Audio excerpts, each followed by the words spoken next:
Los cambios idiosincrásicos con el paso del tiempo. Son 6 generaciones las que se han sucedido en el último siglo y las que aún hoy, y en porciones muy diversas y marcadas por acontecimientos distintos, siguen poblando este planeta. Hola, soy Pedro Omar Rementería. Me conocéis de distintos podcasts. Resido en la residencia Vallesol Patacona y en esta ocasión os voy a narrar las diferencias entre las distintas generaciones que hemos vivido en los últimos 100 años. En primer lugar, vamos a nombrarlas. Generación silenciosa, fecha de nacimiento 1925 a 1945, edad actual entre 79 y 99 años. Luego vendrían los boomers, nacimiento entre 1946 y 1964, edad actual de 60 a 78 años. La siguiente sería la generación X, nacidos entre 1965 y 1979, edad entre 45 y 59 años. Los millennials, nacidos entre 1980 y 1994, edad entre 30 y 44. Y generación Z, nacidos entre 1995 y 2012, su edad de 12 a 29 años. Jan Twenge, una profesora de psicología de la Universidad Estatal de San Diego y autora de más de 180 publicaciones científicas, es probablemente la mayor experta mundial en diferencias generacionales. Y ahora ha publicado la que considera su obra fundamental, Generations, un ensayo donde describe en más de 500 páginas lo que nos distingue de nuestros abuelos, nuestros hijos, nuestros padres o nuestros nietos. Este libro ya ha alimentado un debate abrumador porque la salud mental es uno de los espejos que Twenge ha escogido para compararnos. Y eso le ha servido para poner de relevancia el serio deterioro de los problemas psicológicos como uno de los rasgos de la generación Z, que nació a partir de mediados de los 90. Estas estadísticas, a las que contribuyó después el psicólogo social John Haidt, con una amplísima base de datos internacional que incluye Europa, dibujan un panorama desolador. En los últimos 10 años han despegado el suicidio adolescente, los adolescentes hospitalizados después de autolesiones no mortales y los universitarios diagnosticados con ansiedad, depresión, episodios de profunda tristeza y angustia e incluso depresiones mayores que incapacitan para el desarrollo de una vida normal. Tanto Twenge como Haidt han relacionado esta novedosa epidemia de desesperación con la toxicidad de las redes sociales y aplicaciones de mensajería instantánea sobre los muy jóvenes, aunque Haidt, que ya prepara un libro sobre esto, añade a la ecuación una obsesión de los padres con las actividades extraescolares, las agendas repletas y la inseguridad en las calles que han llevado a restringir drásticamente el juego libre de los niños. Con tan poco espacio para pensar, jugar y actuar solos, para relacionarse y para probarse, los niños no desarrollan adecuadamente ni la autonomía, ni la resiliencia, ni la capacidad de negociar sus discrepancias y las de los demás.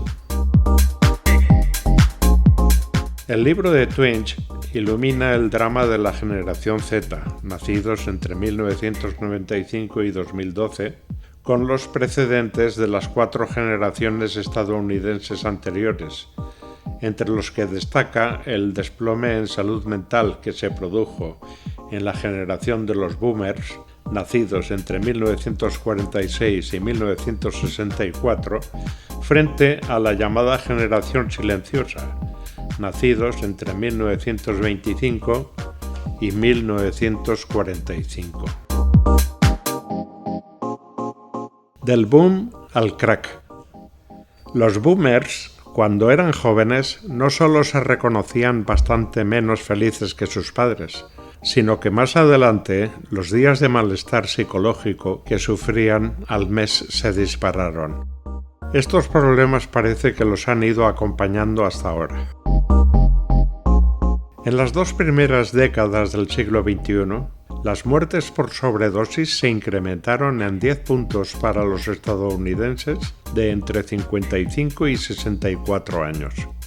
Los males mortales del hígado, asociados mayoritariamente al alcoholismo, se catapultaron un 42% y el suicidio un 60%.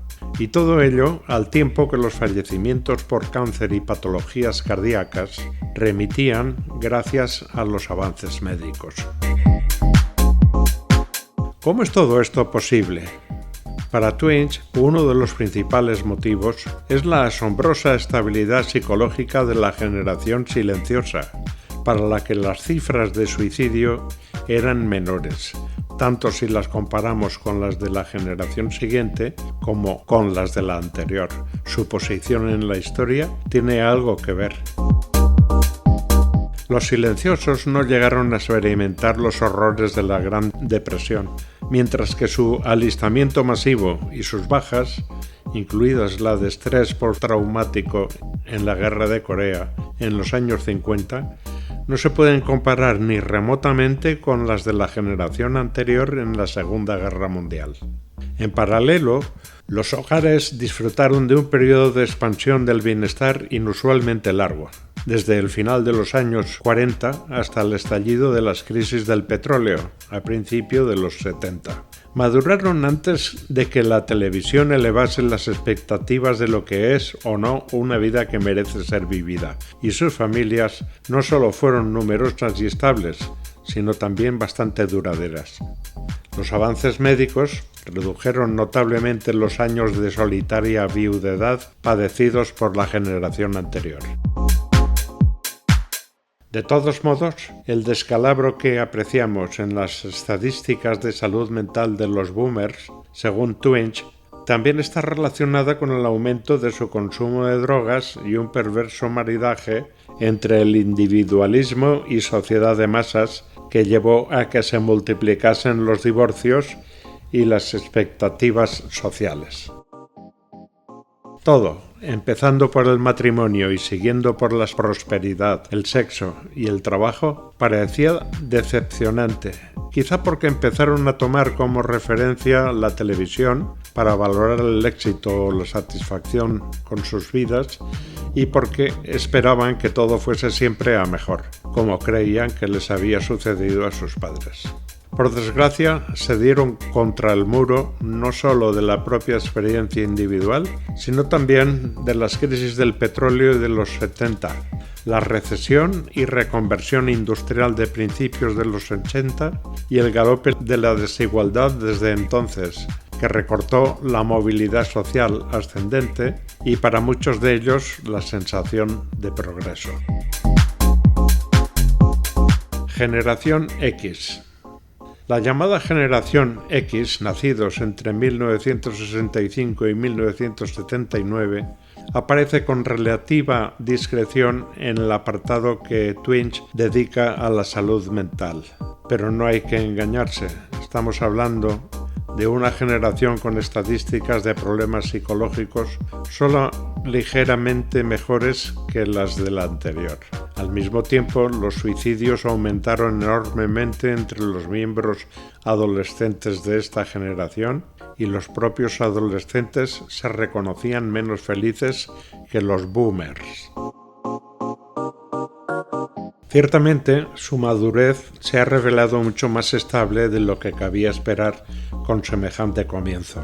Es posible que hayan contribuido significativamente la enorme prosperidad económica que han disfrutado como adultos jóvenes, las mejoras en el tratamiento psiquiátrico que supuso la irrupción de antidepresivos como el Prozac o la creciente desestigmación de muchas enfermedades mentales gracias a testimonios de pacientes célebres y admirados como el del escritor William Styron.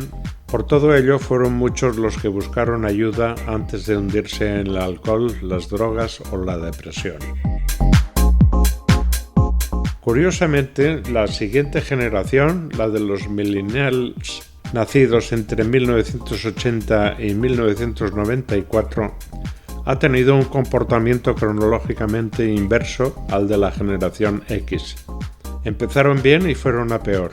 Según Twenge, un 32% de los millennials se reconocían más felices con sus vidas tanto de adolescentes como en su primera juventud, y las cifras de suicidios adolescentes se desplomaron.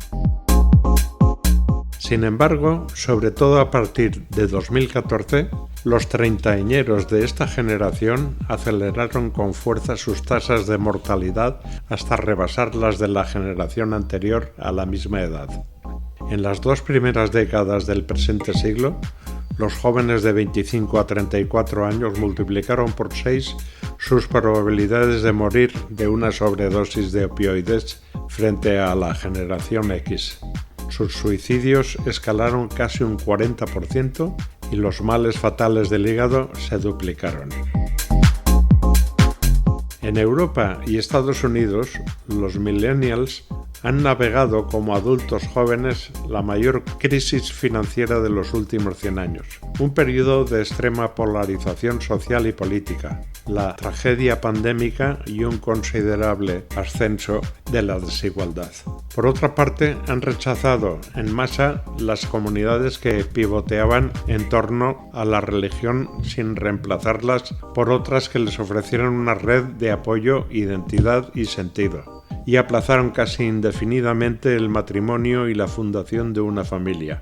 Se sintieron muy solos, y los más jóvenes empezaron a socializar masivamente a través de los teléfonos móviles.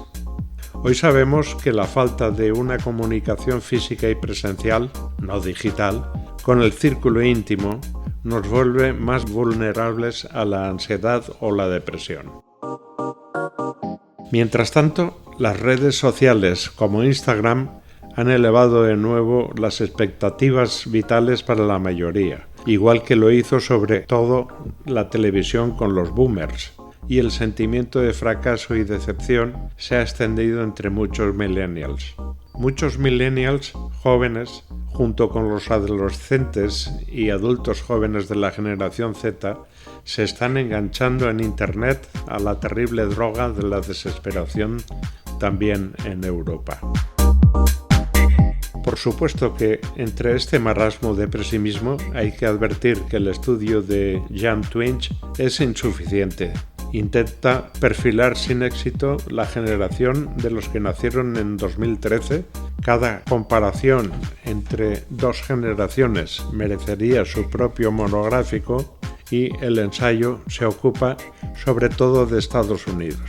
Aún así, su historia de la evolución de la salud mental es reveladora y además nos permite valorar mejor la epidemia de desesperación que tantos millones de jóvenes nacidos a partir de los años 90 están sufriendo a ambos lados del Atlántico. ¿Sabremos acudir en su ayuda?